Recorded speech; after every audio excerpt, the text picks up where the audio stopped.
This story is for my grandpa Manny, and it's also about my grandpa Manny, who was a living angel and kind of the center of our entire family. Just the nicest, gentlest, sweetest man that ever lived, and I idolized him. I loved being around him, and honestly, almost to a weird extent. I remember I lived in Florida and he lived in Connecticut, and I would go up and visit him, and when it was time to leave, I would like sync my watch to his so that it would turn minutes at the same time so that I would still feel connected to him. I hated leaving him.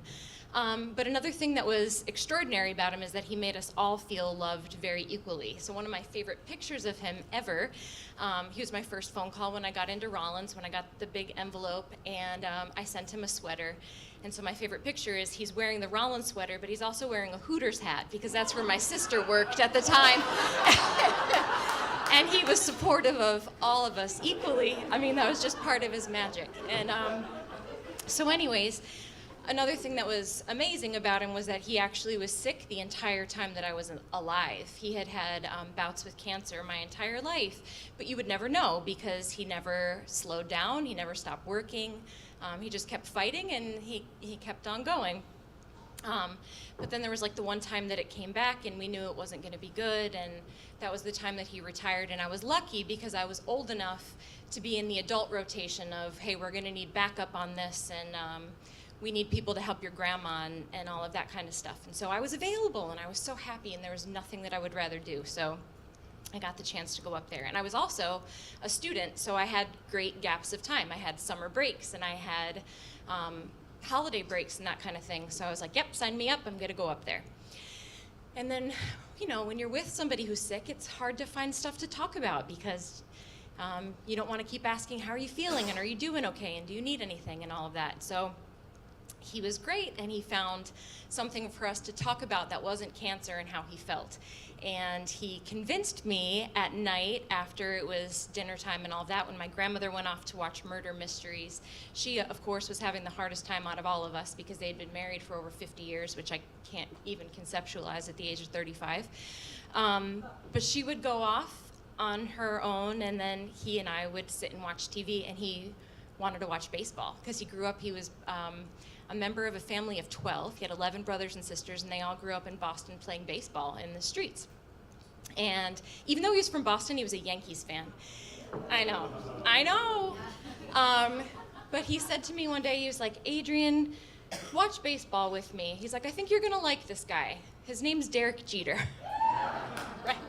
And of course I loved him because it was Jeter, and so it like gave us something to talk about, you know? So he would tell me everything that Jeter was doing. He taught me everything about baseball during the times that we were together. I knew even obscure things like the infield fly rule. I mean, I knew everything about baseball. I don't know what it is now anymore, but I knew everything, and he loved to teach me, and it was amazing. And then even after it was time for me to go home, he would call me at night and tell me how the Yankees did, how Jeter did, all of the highlights, all of that kind of stuff. It was our thing. And my friends had caught on to this, and so they had given me kind of ridiculous things. Like I had a 6-foot cardboard cutout of Derek Jeter in my house from a friend. And I had a friend who took me to a spring training game and said, if you ever get a chance to go to a game, they might come up and sign your card if you have it. So keep this card with you. So I kept the card with me. And that never, unfortunately, happened. But I even remember my grandfather calling me in the hospital in the weeks before he passed away, and even when he was very short of breath, and he would say, this is what Jeter did, and this is how the game went, and that kind of thing. And then he passed away in early September. Well, the Yankees went on that year to win the World Series, and Derek Jeter, it was the Subway Series, it was in the year 2000, so that was a really big deal, and this was like the year of Derek Jeter's rising star. He signed the biggest contract in history. It was like $189 million or something like that. And it was cool. I felt like it was happening for me, and it was like my grandfather talking to me, and I wish that I could have talked to him and tell him how exciting it was. And then Christmas time came. So this is the best day ever. This was December 20th of 2000. I was with my mom, and we were gonna be doing some Christmas shopping, and neither of us were really in the mood. It was the first time that we'd been thinking about the holiday and stuff without him, and it sucked, for lack of better terms. And my mom said to me, you know, I just need to run into the gas station. I need to get some cash to put in your cousin's Christmas cards. I said, fine. We went into the gas station. It was just she and I and the cashier, and then you could hear the little bell ring. Someone else walked in and kind of caught my eye. And then I realized it was Derek Jeter in Tampa. My mom lived in Tampa, and that's where they have the off season and spring training. So he's now in the gas station with us, and I'm like,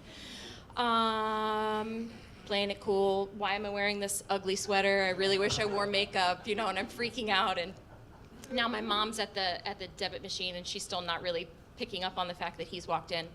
She turns around, she sees him, she's freaking out. You need to, almost done. She's like, you need to say something, it's Derek Jeter. And I said, let's just play it cool. Let's walk outside. Like, that was a cool moment, it happened. Then I changed my mind. I'm in my car and I'm digging through my purse and I'm like, what could I have him sign? It was still in the days of paper checks. I was like, he just signed this big contract, I'll have him sign one of my checks. And then I find the baseball card that my friend had given me from spring training. So I pull out the baseball card as he's walking out of the gas station, holding his gallon of milk, because the guy's just there to get a gallon of milk. And I was like, Derek Jeter, congratulations. You've had a great year. Will you sign my card? And then he's, less excited about this conversation than I am, but he's gracious, and he sees that I have his card, which I think freaked him out a little bit, but it was fine, and he signed it, and he went on his way. And this is not a Derek Jeter story. This is a Manny Murillo story. This is about my grandfather, and the fact that I met Jeter is cool, but the fact that I met Derek Jeter in light of everything that he represented at that time, and that it completely changed the way that my mom and I felt that day, and the fact that we went home and called everyone in our family to share that moment happened, made it the best day ever.